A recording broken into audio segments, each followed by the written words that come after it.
مترشح تھی۔ میں نے تیز لہجے میں سوال کیا، مجھے پتا چلا ہے کہ تم عبدالغفور کو قتل کی دھمکیاں دے رہے ہو؟ کون عبدالغفور جناب؟ تمہاری بیبے کا یار۔ سب انسپکٹر نے اس کی کمر پر لات رسید کرتے ہوئے کہا، سیدھی طرح ملک صاحب کی بات کا جواب نہیں دو گے تو ہم پوری طرح پیش آئیں گے۔ اس کی اداکاری لاجواب تھی۔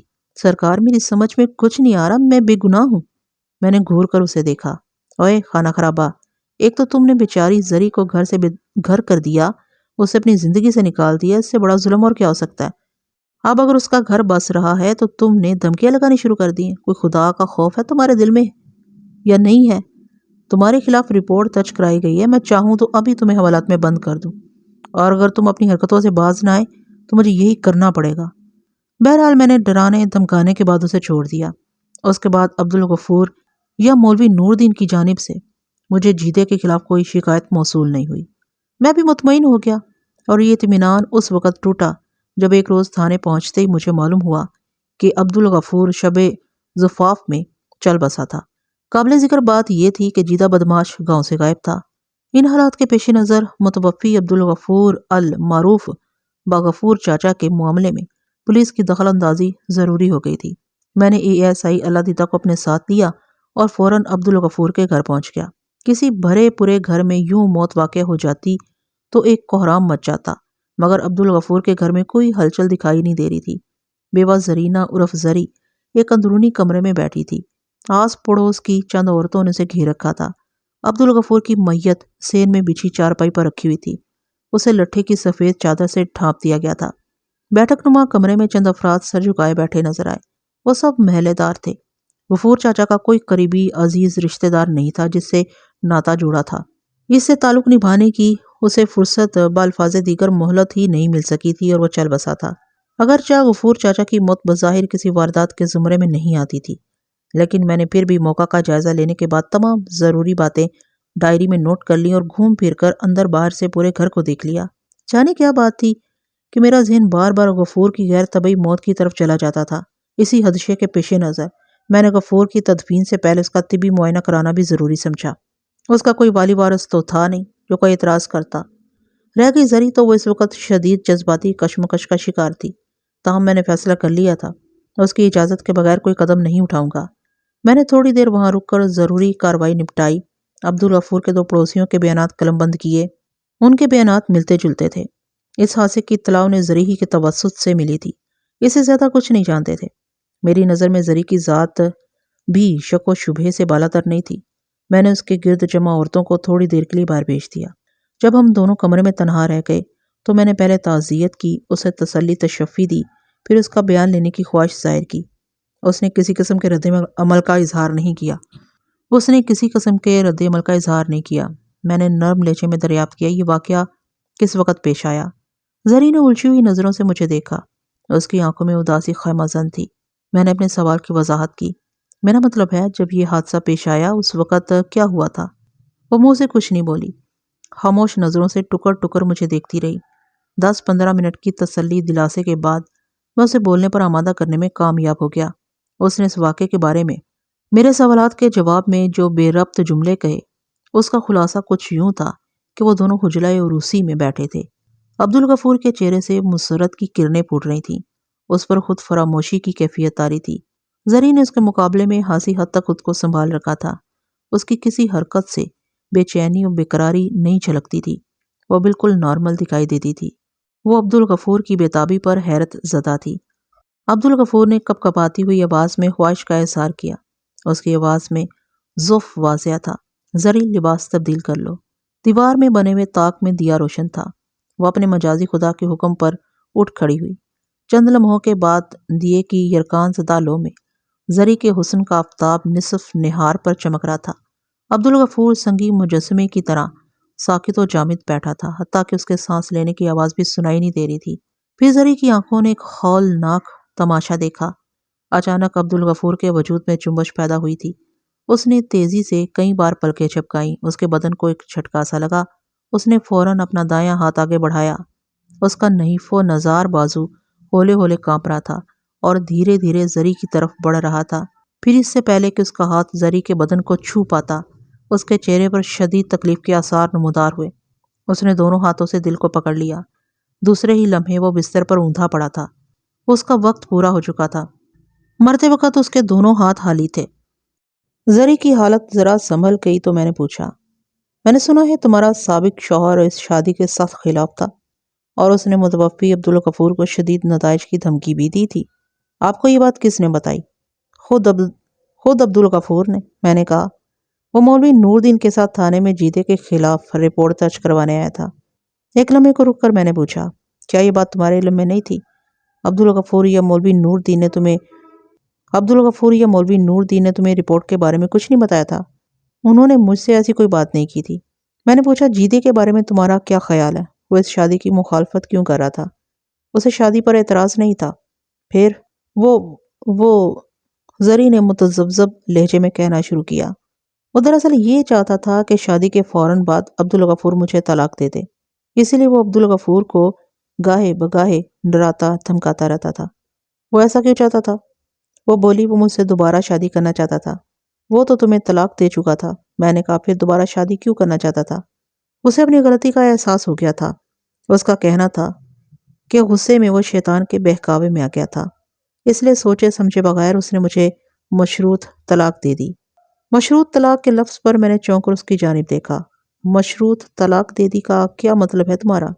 زری نے اپنی بات کی وضاحت کرتے ہوئے بتایا، جیدے نے کئی لوگوں کی موجودگی میں کہا تھا کہ اگر میں نے 5 منٹ کے اندر اندر اپنی طلائی چوڑیاں اس کے حوالے نہ کی تو اس کی طرف سے مجھے 3 طلاقیں ہو جائیں گی۔ میں اپنی پوری کوشش کے باوجود بھی چوڑیاں تلاش نہیں کر سکی تھی۔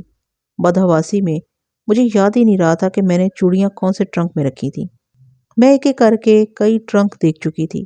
پھر وہاں پر موجود لوگوں کی آوازیں میرے کانوں میں پڑیں، بی بی اب تلاش کا کوئی فائدہ نہیں ہے، 5 منٹ کی مہلت گزر چکی ہے، اب تمہیں طلاق ہو چکی ہے۔ بعد میں مولوی نور دین صاحب نے بھی تصدیق کر دی کہ طلاق واقع ہو گئی ہے۔ اچھا تو یہ بات ہے، میں نے ایک طویل سانس خارج کرتے ہوئے کہا، تم نے کیا سوچ رکھا تھا؟ کس بارے میں؟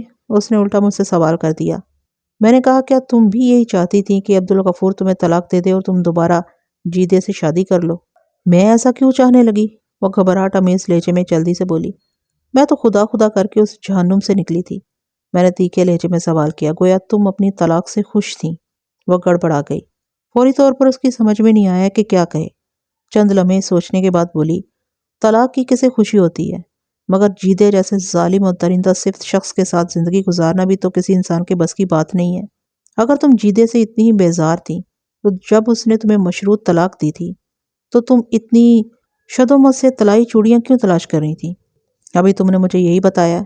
میں نے کب کہا ہے کہ مجھے اس طلاق سے خوشی ہو رہی تھی؟ وہ بات گھما پھرا کر بولی، وہ چاہے جتنا بھی ظالم سنگدل سہی، مگر اس وقت وہ میرا شوہر تھا، میرا سہاگ تھا۔ کوئی عورت نہیں چاہتی کہ اس سے اس کا سہاگ چھن جائے۔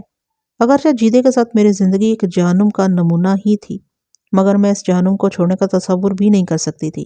وہ جیسا تیسا بھی تھا، میرا آخری سہارا تھا، مگر اس کی غلطی نے مجھ سے وہ سہارا بھی چھین لیا تھا۔ میں نے سنا ہے جیدے نے کئی بار کوشش کی تھی تم سے ملنے کی جب تم مولوی نور دین کے گھر میں ٹھہری ہوئی تھی، مگر نور دین نے اسے سختی سے جھاڑ دیا تھا۔ وہ اپنے کیے پر پچھتا رہا تھا۔ وہ مجھ سے معافی مانگنا چاہتا تھا۔ زری نے چھت کی جانب دیکھتے ہوئے کہا، مگر وہ میرے لیے اور میں اس کے لیے غیر محرم ہو چکے تھے۔ میں ابھی زری سے مزید بہت کچھ پوچھنا چاہتا تھا، مگر موقع محل کی نزاکت کو مد نظر رکھتے ہوئے میں نے اپنے ارادے کو مؤخر کر دیا اور 2-4 رسمی سوالات کرنے کے بعد وہاں سے اٹھایا۔ تاہم میں نے زری سے عبدالغفور کے طبی معائنے کی اجازت لے لی تھی اور اس نے بخوشی مجھے اس بات کی اجازت دے دی تھی۔ میں نے ASI اللہ دیتا کی نگرانی میں عبدالغفور کی لاش کو شہر کے اسپتال میں بھجوا دیا اور خود تھانے چلایا۔ متوفی عبدالغفور کے طبی معائنے سے کوئی خاص بات معلوم نہیں ہو سکی تھی۔ میرے بہت سے خدشات محض خدشات ہی ثابت ہوئے تھے۔ ڈاکٹری رپورٹ میں یہ بات واضح طور پر لکھی ہوئی تھی کہ عبدالغفور کی موت حرکت قلب بند ہونے کے سبب واقع ہوئی تھی۔ موت کا وقت کم و بیش نصف شب بتایا گیا تھا۔ ڈاکٹری رپورٹ کی روشنی میں زری کی ذات شک سے پاک ہو جاتی تھی، مگر میرے دل میں اس کی جانب سے ایک چبھن سی باقی تھی۔ اس پیچ در پیچ الجھی ہوئی داستان کی مزید تفصیل میں جانے سے پہلے میں ضروری سمجھتا ہوں کہ سامعین کو اس پس منظر سے آگاہ کر دوں جہاں سے اس قصے کا آغاز ہوا تھا، تاکہ سیاق و سباق کی روشنی میں وہ بآسانی اس واقعے کی حقیقت تک پہنچ جائیں۔ زری کے بارے میں یہ تمام تفصیلات مجھے بہت سے لوگوں سے ملنے کے بعد حاصل ہوئی تھیں، جس میں سے غیر ضروری باتیں حذف کر کے میں اپنے الفاظ میں آپ کے سامنے پیش کرتا ہوں۔ زرینہ عرف زری کا باپ زمان خان جوئے کا رسیہ تھا۔ قسمت کی دیوی اس پر اس انداز سے مہربان ہوئی کہ اس کے قبیل کے لوگ دیکھتے رہ گئے۔ لوگ اس کے ساتھ جوا کھیلنے سے کترانے لگے۔ وہ اس کی جیت سے خائف رہتے تھے۔ جوا کسی کا نہ ہوا۔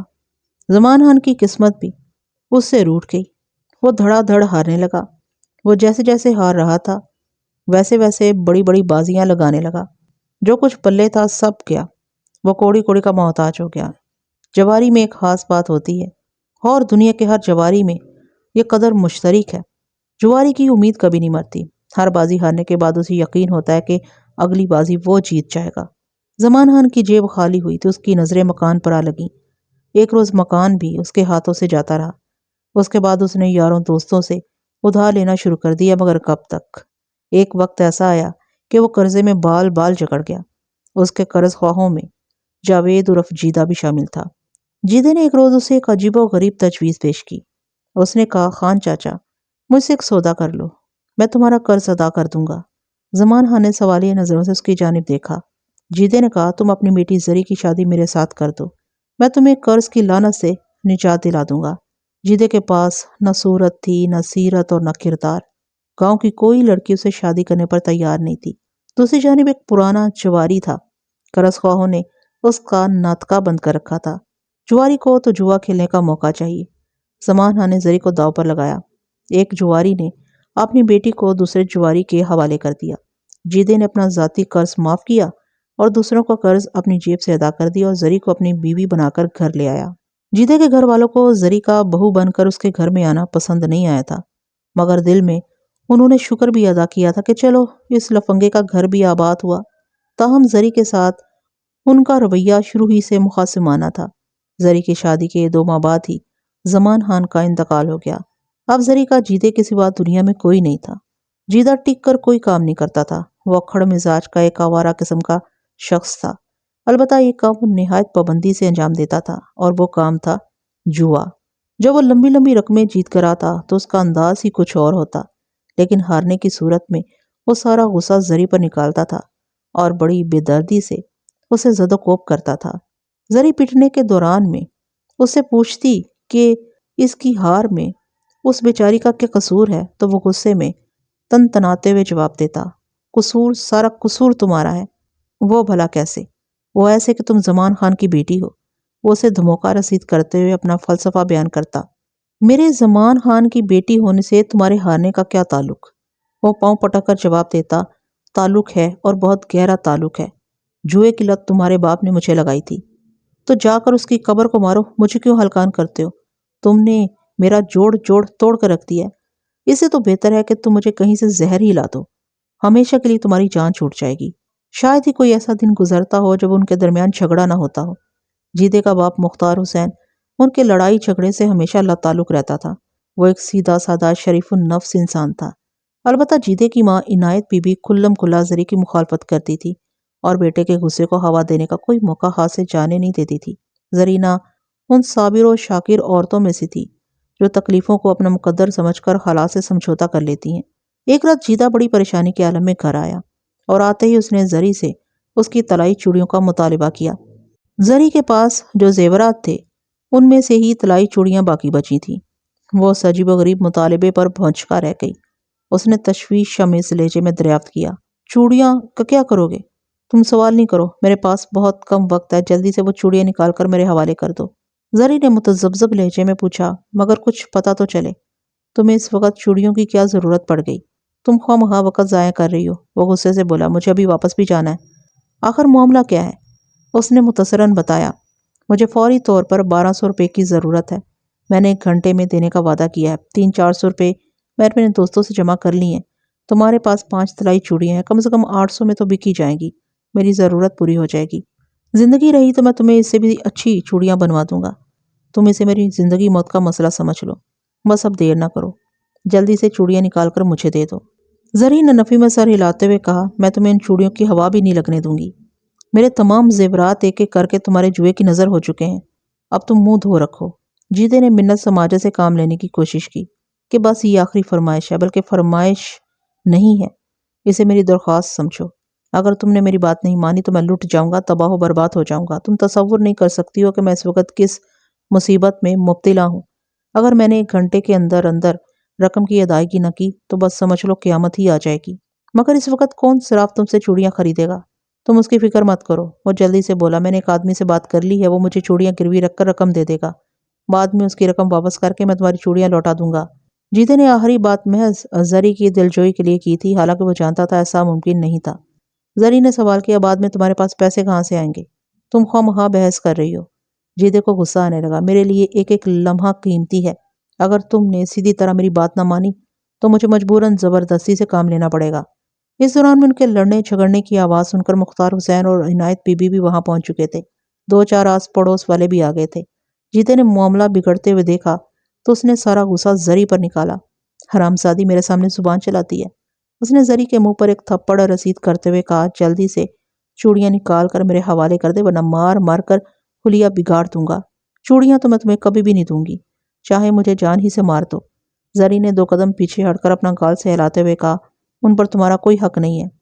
عنایت بی بی فوراً بیٹے کی حمایت میں بولی، بیوی کی ہر چیز پر شوہر کا حق ہوتا ہے، تم فوراً چوڑیاں اس کے حوالے کرو۔ میں نہیں دوں گی، چوڑیاں تو تمہارا باپ بھی دے گا۔ جیدے نے اسے ایک دھکا دیا۔ تم آخر چیز کیا ہو؟ میں نے تمہیں بڑی تگڑی رقم دے کر تمہارے باپ سے خریدا تھا، آج میں تمہیں تمہاری حیثیت یاد دلا کر ہی چھوڑوں گا۔ مختار حسین نے زری سے کہا، دے دے بیٹی، یہ ایسے نہیں مانے گا، خواہ مخواہ جھگڑا بڑھانے کا کچھ فائدہ نہیں، جگ ہنسائی کا ہی تم کچھ خیال کر لو۔ ان دونوں میاں بیوی کے درمیان آج تک جتنی مرتبہ بھی جھگڑا ہوا تھا، یہ اس کی انتہا تھی۔ زری کو شدت سے اپنی ذلت کا احساس ہو رہا تھا۔ اس کا شوہر نامدار بری طرح اسے ذلیل کر رہا تھا۔ اس نے دل میں ٹھان لی کہ چاہے اس کی جان چلی جائے مگر وہ چوڑیاں اس کو نہیں دے گی۔ جب زبان سے یہ کام نہ چلا تو جیدے نے لاتوں اور گھونسوں سے اسے بدریغ پیٹنا شروع کر دیا۔ زری روتی جا رہی تھی اور روتے روتے کہہ رہی تھی کہ نہیں، ہرگز نہیں دوں گی چوڑیاں۔ رونے پیٹنے کی آوازیں سن کر گھر لوگوں سے بھر گیا تھا۔ جیدہ ایک اوباش شخص تھا، اسے کسی کی پرواہ نہیں تھی۔ جب مار پیٹ سے بھی بات نہیں بنی تو وہ ہاتھ روک کر ہانپنے لگا۔ اس وقت غصے سے اس کا برا حال تھا، وہ اپنے حواس میں نہیں تھا۔ اس نے پڑوسیوں کے سامنے بآواز بلند کہا، زری، اگر تم نے 5 منٹ کے اندر اندر اپنی چوڑیاں میرے حوالے نہ کی تو تمہیں میری طرف سے 3 طلاقیں ہو جائیں گی۔ طلاق کا نام سن کر زری کے اوسان خطا ہو گئے۔ اسے ایسا لگا جیسے 7 آسمان اس پر آ گرے ہوں۔ وہ گھبراہٹ میں اندر کی جانب دوڑی اور کمرے میں رکھے ہوئے صندوقوں کو اوپر نیچے کرنے لگی۔ اس پر گھبراہٹ اور بدحواسی طاری تھی۔ وہ اس ہنگامے اور بوکھلاہٹ کی وجہ سے بھول گئی کہ اس نے کون سے صندوق میں طلائی چوڑیاں رکھ چھوڑی تھیں۔ وہ ایک کے بعد ایک صندوق کا سامان الٹ پلٹ کرتی گئی۔ اسی تلاش میں خاصا وقت گزر گیا، پھر اسے اپنے ہاتھ روک دینا پڑے۔ کوئی کہہ رہا تھا، اب چوڑیوں کی تلاش کا کوئی فائدہ نہیں ہے بی بی، مقررہ وقت گزر چکا ہے۔ تمہارے گھر والے نے صرف 5 منٹ کی شرط رکھی تھی، اب وہ مدت گزر چکی ہے، تمہیں طلاق ہو چکی ہے، اب وہ تمہارا خامد نہیں رہا، تم اس کے لیے حرام ہو گئی ہو۔ پھر وہاں موجود دوسرے افراد بھی اس کی ہاں میں ہاں ملانے لگے۔ زری نے رونا شروع کر دیا۔ اس کی سمجھ میں نہیں آ رہا تھا کہ پل بھر میں کیا ہو گیا تھا۔ وہ رونے کے دوران میں خود کو کوس رہی تھی کہ وہ جانے کون سے صندوق میں چوڑیاں رکھ کر بھول گئی تھی۔ پھر اچانک اسے سب کچھ یاد آ گیا۔ وہ ہسٹریائی انداز میں چیخی، اور رک جاؤ، مجھے یاد آ گیا ہے، میں نے اپنی چوڑیاں گرم کپڑوں والے بڑے صندوق میں رکھی تھی۔ وہ جنونی انداز میں مذکورہ صندوق کے کپڑوں کو نکال نکال کر باہر پھینکنے لگی۔ ساتھ ہی وہ تیز آواز میں بولتی جا رہی تھی، جیدے، میں ابھی چوڑیاں تمہارے حوالے کرتی ہوں، بس 1 منٹ رک جاؤ، بس 1 منٹ۔ مختار حسین نے اس کے کندھے پر ہاتھ رکھ کر تھپکتے ہوئے کہا، کوئی فائدہ نہیں ہے بیٹی، کچھ حاصل نہیں ہوگا، خدا کو یہی منظور تھا۔ زری نے اپنے سسر کی بات سنی انسنی کرتے ہوئے صندوق سے زیورات والی پوٹلی برآمد کر لی، پھر جیدے کی جانب بڑھاتے ہوئے بولی، لو، سب لے لو، مجھے کچھ نہیں چاہیے۔ ان میں پوری 5 چوڑیاں ہیں، پورے 10 تولے سونا ہے، میری طرف سے اسے جہاں دل چاہے پھینک دو، مگر مجھے طلاق نہ دو۔ جیدے نے غصے کے عالم میں اس کے ہاتھ سے چوڑیوں والی پوٹلی چھپٹ لی، پھر گھراتے ہوئے بولا، اب اس آہوزاری سے کیا حاصل، پہلے ہی سوچ لینا تھا، لوگوں کو تماشا دکھا لیا، اب تو خوش ہو، تم یہاں بیٹھی آنسو بہاتی رہو، میں تو چلا۔ اتنا کہہ کر وہ لپک کر گھر سے نکل گیا۔ ایک عمر رسیدہ پڑوسی نے مختار حسین سے کہا، اب کیا ہوگا، تیر تو کمان سے نکل چکا ہے، آپ لوگ اتنی جلدی نہ کریں۔ ایک دوسرا پڑوسی بولا، ہمیں گاؤں کے مولوی صاحب سے مشورہ کرنا چاہیے۔ عنایت بی بی تڑ سے بولی، مولوی صاحب کیا مشورہ دیں گے، سب کچھ واضح ہے، میرا بیٹا مرد ہے، وہ ہمیشہ مردوں والی بات کرتا ہے، وہ اپنی بات سے پھرنے والا نہیں ہے، اس نے زری کو طلاق دے دی ہے، اب یہ 1 منٹ بھی یہاں نہیں رہے گی، یہ عورت تو اس گھر میں رہنے کے قابل ہی نہیں تھی، ہاں، پھر بھی مولوی صاحب سے فتویٰ لینا ضروری ہے، وہی پڑوسی بولا جس نے مولوی صاحب سے مشورہ لینے کی تجویز پیش کی تھی۔ شرع کے معاملے میں بڑی احتیاط کی ضرورت ہوتی ہے۔ تھوڑی دیر تک سب اپنی اپنی بولیاں بولتے رہے، پھر ایک ایک کر کے وہاں سے جانے لگے۔ دیکھتے ہی دیکھتے گھر خالی ہو گیا، بس گھر کے مکین رہ گئے۔ زری کسی اچھوت کی طرح سر جھکائے ایک جانب بیٹھی رو رہی تھی۔ وہ ساری رات روتی رہی اور اللہ کو یاد کرتی رہی۔ جیدہ رات گئے گھر آ گیا اور اطمینان سے چارپائی پر پھیل کر سو گیا تھا۔ اس کی دانست میں جیسے کچھ ہوا ہی نہیں تھا۔ دوسری صبح گاؤں والے مولوی صاحب کو پکڑ لائے اور سارا معاملہ ان کے گوش گزار کر دیا۔ مولوی نور الدین کے پوچھنے پر جیدے نے بتایا کہ وہ رات سخت پریشانی کے عالم میں تھا اور اسے اچھی طرح یاد نہیں ہے کہ وہ کیا بکواس کرتا رہا ہے۔ اب وہ اپنے کیے پر شرمندہ ہے اور چاہتا ہے کہ اس کی بکواس کو نظر انداز کر دیا جائے وغیرہ وغیرہ۔ مولوی نور الدین نے استفسار کیا، کیا تم اس وقت نشے میں تھے؟ اس نے معاملے کی سنگینی کو کم کرنے کی خاطر جواب دیا، نہیں مولوی صاحب، میں نشے میں نہیں تھا، میں تو نشے کو ہاتھ بھی نہیں لگاتا۔ کیا تم اس وقت حالت سکر میں تھے؟ جیدے نے الجھن آمیز نگاہوں سے مولوی نور الدین کی جانب دیکھا۔ مولوی صاحب نے اپنی بات کی وضاحت کرتے ہوئے کہا، حالت سکر اس حالت کو کہتے ہیں جس میں بندے کو یہ ہوش نہ ہو کہ وہ کیا کہہ رہا ہے۔ جی میں اس وقت سکر میں تھا۔ جیدے نے جلدی سے کہا، مجھے کچھ ہوش نہیں تھا کہ میں کیا کہہ رہا ہوں۔ غصے نے میرے سوچنے سمجھنے کی صلاحیت چھین لی تھی، بس جو منہ میں آ رہا تھا وہ میں بولے جا رہا تھا۔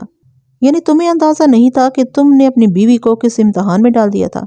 جناب میری تو مت ہی ماری گئی تھی، ورنہ میں بھلا ایسا سوچ بھی کیسے سکتا ہوں، وہ مکاری سے بولا۔ مولوی نور الدین اس کی چالاکی کو سمجھ رہا تھا۔ اس نے گھما پھرا کر سوال کیا، اچھا یہ بتاؤ، جب زری نے کسی بھی صورت میں چوڑیاں دینے سے انکار کر دیا تھا تو تم نے کون سے الفاظ ادا کیے تھے؟ دیکھو جھوٹ نہیں بولنا، تمہارا جھوٹ پکڑنے کے لیے کئی عینی شاہد یہاں موجود ہیں۔ جیدے نے ایک نظر دائیں بائیں بیٹھے ہوئے افراد پر ڈالی۔ ان میں 2-3 ایسے چہرے بھی تھے جو رات ہنگامے کے وقت موقع پر موجود تھے۔ اس نے بڑے محتاط الفاظ میں مولوی صاحب کی بات کا جواب دیا، جناب میں نے زری کو مخاطب کرتے ہوئے کہا تھا کہ اگر تم نے 5 منٹ کے اندر اندر اپنی چوڑیاں میرے حوالے نہ کی تو تمہیں میری طرف سے 3 طلاقیں ہو جائیں گی۔ حاضرین میں موجود ایک شخص نے جیدے کی اٹکتی ہوئی زبان کو سہارا دیا۔ مولوی نور الدین نے اس سے پوچھا، کیا تم نے یہی الفاظ ادا کیے تھے؟ جی الفاظ تو یہی تھے، مگر میں اس وقت بس مولوی نور الدین نے ہاتھ کے اشارے سے اسے مزید بولنے سے روک دیا۔ پھر خود کہا، ایسی صورت میں تمہیں حالت سکر میں نہیں کہا جا سکتا، کیونکہ جو کچھ تم کہہ رہے تھے اس کا مطلب بھی بخوبی جانتے تھے۔ میں تمہاری حالت پر سوائے افسوس کرنے کو کچھ نہیں کر سکتا۔ پھر اس نے زری سے تصدیق کی، بی بی کیا تمہارے خاوند نے تم سے کہا تھا کہ اگر تم نے 5 منٹ کے اندر اندر اپنی چوڑیاں اس کے حوالے نہ کی تو تمہیں اس کی طرف سے 3 طلاقیں ہو جائیں گی؟ زری نے اس بات میں سر ہلا دیا۔ مولوی صاحب نے پوچھا، کیا تمہارے کانوں نے یہی الفاظ سنے تھے؟ جی ہاں۔ مولوی نور الدین نے فیصلہ کن لہجے میں پوچھا، کیا تم نے 5 منٹ کے اندر اندر وہ چوڑیاں اس کے حوالے کر دی تھیں؟ نہیں مولوی صاحب، میں 1000 کوشش کے باوجود بھی ایسا نہیں کر پائی تھی، زری نے شکستہ لہجے میں جواب دیا۔